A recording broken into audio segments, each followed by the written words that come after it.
മാർക്കോയുടെ sensor certificate വന്നിട്ടുണ്ട്. മാർക്കോയ്ക്ക് A certificate ആണ് കിട്ടിയിട്ടുള്ളത്.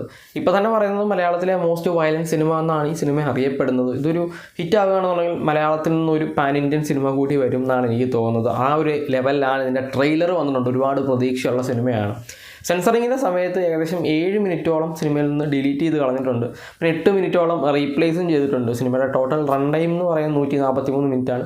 2-2.5 മണിക്കൂറിനകത്ത് നിൽക്കുന്ന ഒരു സിനിമ. ഒരു നല്ല സിനിമയ്ക്ക് വേണ്ട ഡ്യൂറേഷനാണ് ഈ 2.5 മണിക്കൂർ. അതായത് ഇത് കാണുന്ന ഓഡിയൻസ് ഒരുപാട് ബോറടിക്കാതെ ലാഗടിപ്പിക്കാതെ കാണിക്കാൻ പറ്റുന്ന ഒരു ടൈം ഡ്യൂറേഷൻ എന്ന് പറയുന്നത് 2.5 മണിക്കൂറൊക്കെയാണ്.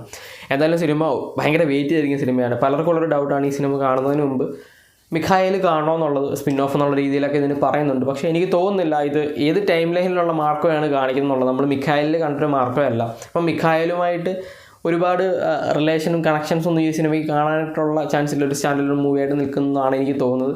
ഏതായാലും നിങ്ങൾക്ക് അങ്ങനെ ഡൗട്ട് ഉണ്ടെന്നുണ്ടെങ്കിൽ നിങ്ങൾക്ക് അത് കണ്ടേ പറ്റുന്നുണ്ടെങ്കിൽ മിഖായേൽ ഒരു വട്ടം കണ്ടിട്ട് പോവുക. അങ്ങനെ അതിൻ്റെ ഒരു ഫുൾ എക്സ്പീരിയൻസ് കിട്ടാതിരിക്കേണ്ട അത് കാണാത്തതുകൊണ്ട്.